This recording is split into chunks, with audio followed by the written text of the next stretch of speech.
Friends, तुमचं स्वागत आहे क्लोज होमवर्कमध्ये। आज आपण द्वितीय सत्र परीक्षा 2025-26 विषय मराठी इयत्ता 9वी पद्मा पेपर पाहणार आहोत। गुण 80 आणि पेजेस 8। ते तुम्हाला सूचना दिल्या आहेत, त्या सूचना फॉलो करून तुम्हाला पेपर सोडवायचा आहे। तर बघा, विभाग 1 गद्यामध्ये तुम्हाला प्रश्न अ दिलेला आहे की खालील उतारा वाचून दिलेल्या सूचनेनुसार कृती करा। हा उतारा तुम्हाला वाचायचा आहे। पॉज करून तुम्ही हा उतारा वाचू शकता।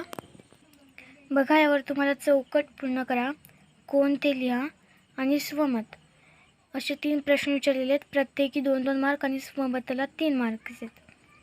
तर ते तुम्ही लिहू शकता। आ मध्ये उतारा वाचून सूचनेनुसार कृती करायची आहे।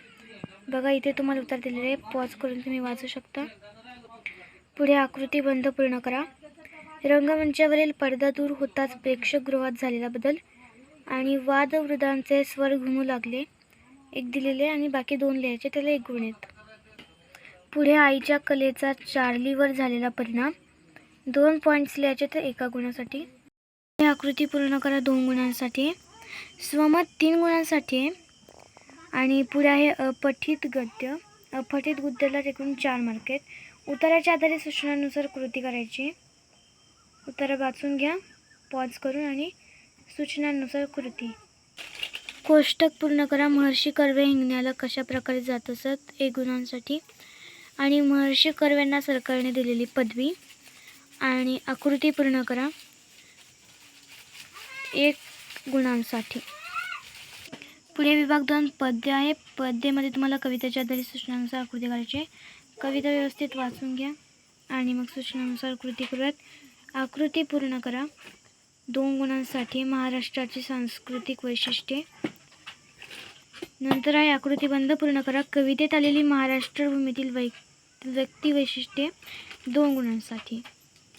पुढे खालील काव्यपंक्तीचा सरळ अर्थ तुमच्या शब्दात लिहायचा आहे आणि खालील काव्यपंक्तीचे भावसौंदर्य स्पष्ट करायचे, 2-2 गुणांसाठी। खालील कवितेवर दिलेल्या मुद्द्यांच्या आधारे कृती सोडवा, 4 गुणांसाठी।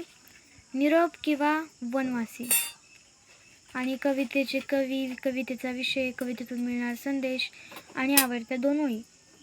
आणि रसग्रहण तुमच्या शब्दातले रसग्रहण करायचे। विभाग 3 स्थूल वाचन। स्थूल वाचन एकूण 6 मार्क्स आहेत। खालीलपैकी कोणत्याही 2 कृती सोडवायच्या आहेत, 6 मार्कांसाठी। विभाग 4 व्याकरण आणि भाषाभ्यास, एकूण 16 गुणांसाठी। व्याकरण घटकावर आधारित कृती सोडायच्या आहेत, 8 गुणांसाठी।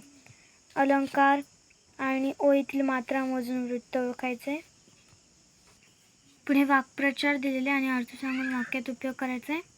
भाषिक घटकावर आधारित कृती, शब्दसंपत्ती, समानार्थी, विरुद्धार्थी, शब्दसमूहाबद्दल 1 शब्द लिहायचा आहे। लेखन नियमानुसार कोणतेही 4 अचूक शब्द ओळखायचे।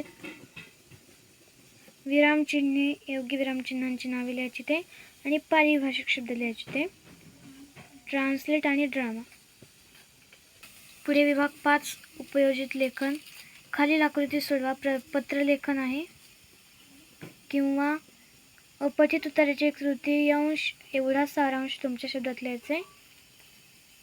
2 कृती सोडवायच्या आहेत, कोणत्याही 10 गुणांसाठी। जाहिरात लेखन, बातमी लेखन आणि कथा लेखन किंवा मुलाखत लेखन। लेखन कौशल्य, कोणती 1 कृती सोडा। प्रसंग लेखन आणि आत्मकथन लिहायचे, नदीचे आत्मकथन लिहायचे आणि कल्पनाप्रधान लेखन लिहायचे। मोबाईल नसते तर, दैनंदिन जीवनातील अडचणी, सामाजिक देवाणघेवाणीवर बंधने, मनोरंजनावर मर्यादा, सहज माहिती मिळवण्यास अडथळे, अतिरेक टाळावा आणि कमी वापर। तर या ठिकाणी आपला पेपर संपलेला असेल। व्हिडिओ आवडला असेल तर लाईक करा, शेअर करा आणि कमेंट करा।